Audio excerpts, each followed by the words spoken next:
ఒక వ్యక్తి ఆశయం, అతని సంకల్పం, అతని పోరాటం, ప్రశ్నించే తత్వం, ప్రతిఘటించే నైజం, నియంతృత్వ కోటలను బద్దలు కొట్టే ధీరత్వం ఈ రోజు దేశ రాజకీయాల్లో పెను సంచలనం సృష్టిస్తుంది.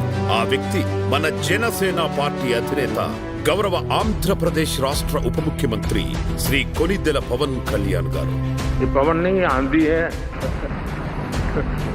2014లో ఒక్కడిగా మొదలైన ప్రయాణం నేడు లక్షలాది జన సైనిక సమూహంతో నిశ్శబ్ద సైన్యాన్ని నిర్మించి అధికార మదంతో రాష్ట్రాన్ని పట్టి పీడిస్తున్న అవినీతి మూకలపై దండయాత్రకు దిగి వారిని అధపాతాళంలోకి తొక్కి, జగన్ గుర్తుపెట్టుకో, అధపాతాళానికి తొక్కకపోతే నా పేరు పవన్ కళ్యాణే కాదు, నా పార్టీ జనసేనే కాదు, మర్చిపోకో. రాష్ట్రంలో ప్రజాస్వామ్య పరిపాలన పునరుద్ధరించడంలో కీలక పాత్ర పోషించాడు.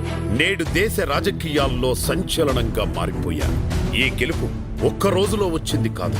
దశాబ్ద కాల పోరాటం, అవమానాలు, వేదనలు, ఇబ్బందులన్నింటినీ అధిగమించి రాష్ట్ర ప్రయోజనాలు, జాతీయ ఐక్యత లక్ష్యంగా 3 పార్టీలను ఒకటిగా చేర్చి ఈరోజు ఎన్డీఏ ప్రభుత్వాన్ని ఏర్పాటు చేయడంలో కీలక పాత్ర పోషించాడు.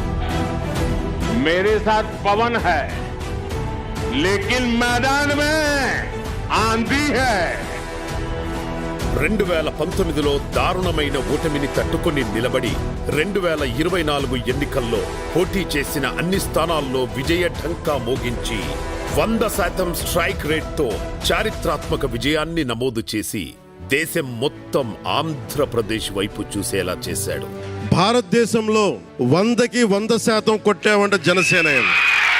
రాష్ట్ర ఉప ముఖ్యమంత్రిగా పంచాయతీరాజ్, గ్రామీణాభివృద్ధి, గ్రామీణ నీటి సరఫరా, పర్యావరణ, అటవీ, సైన్స్ అండ్ టెక్నాలజీ మంత్రిగా చిత్తశుద్ధిగా బాధ్యతలు నిర్వహిస్తూ చేపట్టిన ప్రతి శాఖకు 100% న్యాయం చేస్తూ ఆయా శాఖలను అభివృద్ధి బాట పట్టిస్తున్నారు పవన్ కళ్యాణ్ గారు. గత ప్రభుత్వంలో నిర్వీర్యమైన గ్రామ పంచాయతీ వ్యవస్థకు పునరుజ్జీవం పోసేందుకు ఒకే రోజు 13,326 గ్రామ సభలను నిర్వహించి రికార్డు సృష్టించిన, గ్రామాన పల్లె పండుగ పేరుతో సీసీ రోడ్లు, బీటీ రోడ్లు, గోకులాలు, డ్రైనేజ్ వ్యవస్థ, జల్ జీవన్ మిషన్ ద్వారా ఇంటింటికి త్రాగునీటి కనెక్షన్లు, ఎర్రచందనం అక్రమ రవాణా అరికట్టడం, రాష్ట్రంలో 50% పచ్చదనం పెంపొందించడం, విద్యార్థులకు పాఠశాల దశలోనే సైన్స్ అండ్ టెక్నాలజీపై అవగాహన కల్పించడం, ఇలా చెప్పుకుంటూ పోతే మంత్రిత్వ శాఖ వన్నెతెచ్చే విధంగా నాయకుడు తలుసుకుంటే ఎలాంటి పనులు చేయొచ్చు అనే దానికి నిర్వచనంగా నిలిచారు పవన్ కళ్యాణ్ గారు. జనసేన పార్టీ నేడు 25 ఏళ్ల ప్రస్థానంలో 11వ వసంతాలు పూర్తి చేసుకొని 12వ వసంతంలోకి విజయ గర్వంతో జయకేతనం ఎగురవేసేందుకు సిద్ధమైన జన సైనికులందరికీ, వీర మహిళలకు జనసేన పార్టీ 12వ ఆవిర్భావ దినోత్సవ శుభాకాంక్షలు.